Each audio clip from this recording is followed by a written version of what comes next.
Hello, YouTube community. It's Robert S., and welcome back to Robscure Music. Today I'm doing another contest entry, and this one is one that I learned of through Sam St. John's channel. It's a contest that's being run by Rob from Northern Revolution. Rob, I believe, is in Canada.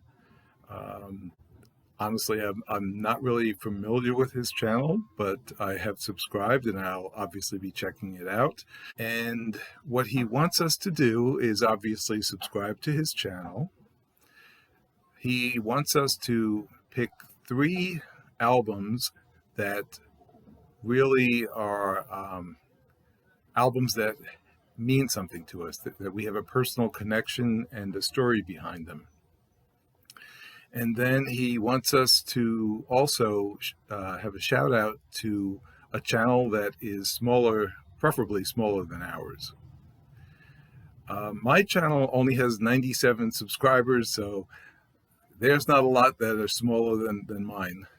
But what I'd like to do is echo basically what Rob did in his video and what Sam St. John did when I watched his video, and that is do a shout out to 2 channels. First off, I'd like to reciprocate by shouting out Sam St. John's channel, because he actually did a shout out to my channel, so thank you, Sam. And then I'd also like to give a shout out to smaller than Sam's channel, but larger than mine in terms of subscribers. And that's a channel called George Alan, A-L-A-N, LPs and CDs. And I understand George also likes his cassettes. I'll have links to both of these channels in my description below. And without further ado, let me get into the 3 albums that I've picked that have some special meaning for me. I'm going to start with what is actually become one of my most favorite Christmas albums. This is one that I became aware of probably about 10 years ago, maybe more. And it's sort of become a tradition for me to play this around Christmas time, because while I like a lot of the typical Christmas music, I think it gets played way too early on the radio and in stores, and you get tired of it. And my channel, honestly, is devoted towards the more unusual, lesser-known artists and albums. So it's not unusual for me to like something a little bit quirkier. So here it is, my favorite Christmas album. Jethro Tull. And the Jethro Tull Christmas album, if you're not familiar with it, is absolutely fantastic. It's right in Jethro Tull's wheelhouse.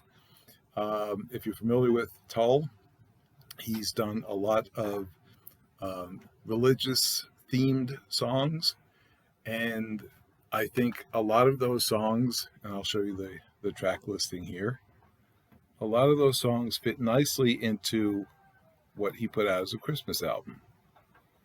And he's got, a couple of the usuals. God Rest Ye Merry Gentlemen is on here, but it's a quirky take on Christmas for me, I suppose.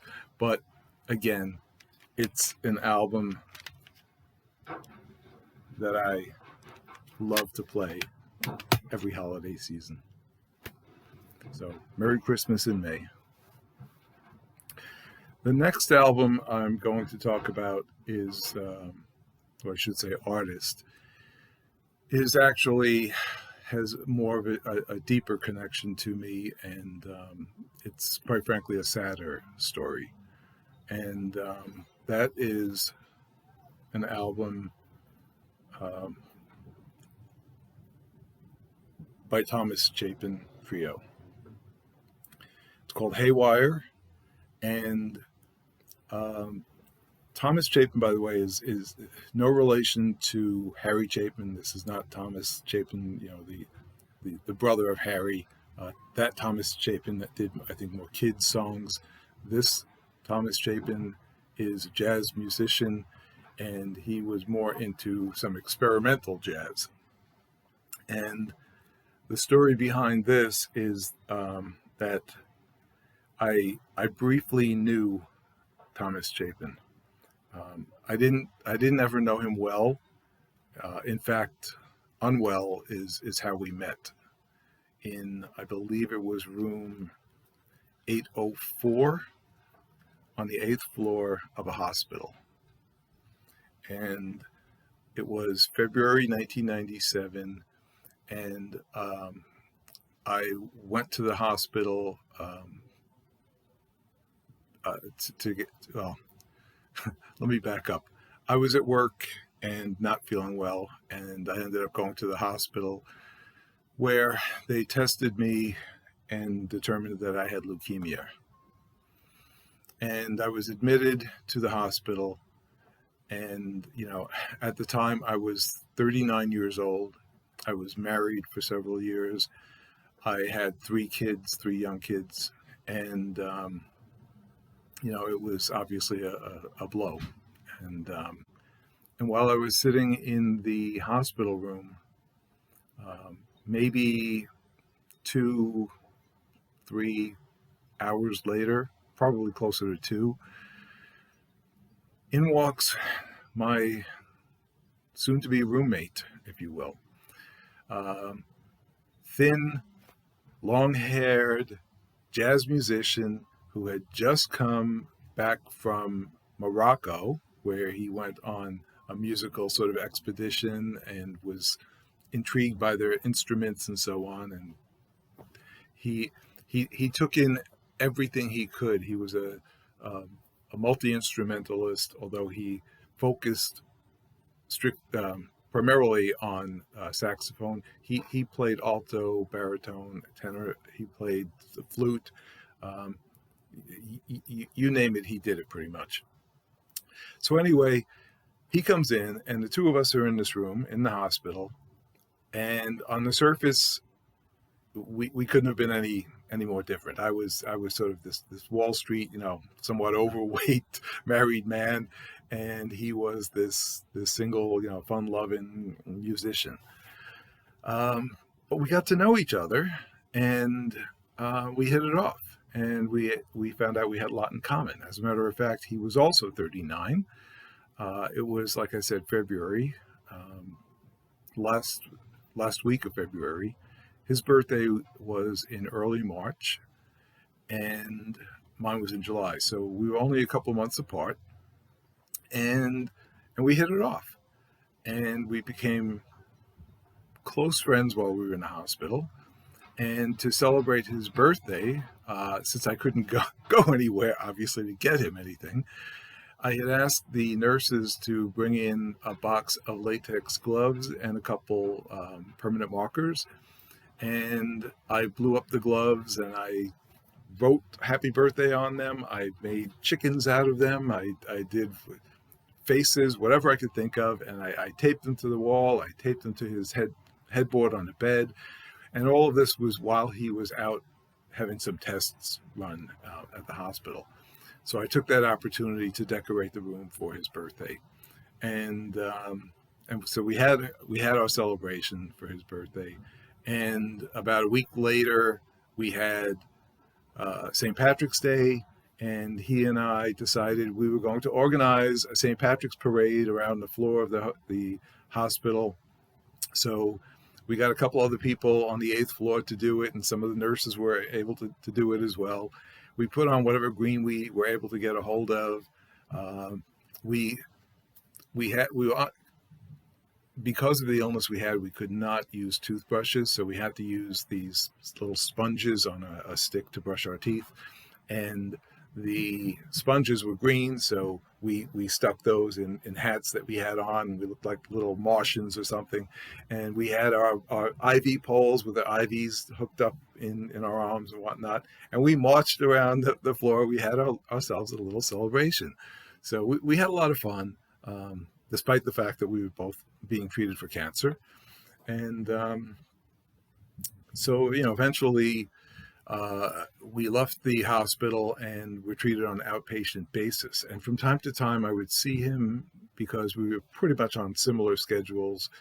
And eventually, by November of that year, I was able to return to work.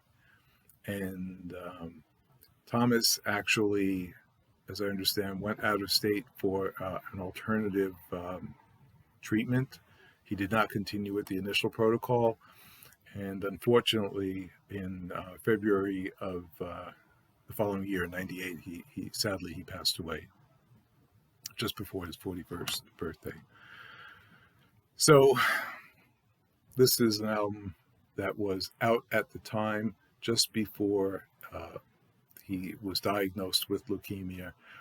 And, it's something that I will always treasure. And it's obviously something that I have a very close connection to. And then the third one, on a more upbeat note, is, and I'm going to show you the CD, although I almost feel like I should show you the album because that's how I first discovered it. And that is Elton John, self-titled album. And in this particular situation, this has special meaning to me because it was 1971. I had just entered, I think it was the 7th grade. It was a new school. I had gotten out of elementary school, and I was now in junior, what we called back then junior high school. I guess it's considered middle school now.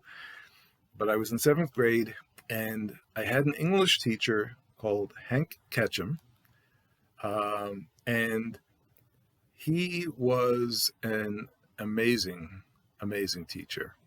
And he not only taught us English from books, he taught us from vinyl records, he taught us from life experiences, he taught us to be honest. He taught us to be patient. He taught us so many different aspects of his own life. I learned what a kibbutz is for the first time, thanks to Mr. Ketchum. And so anyway, so he would have us listen to albums like this. And when I heard this first, he played Your Song and he played Border Song. And that did it for me. And I was hooked, and I've been an Elton John fan ever since Mr. Ketchum introduced me in 1971 to this very talented musician.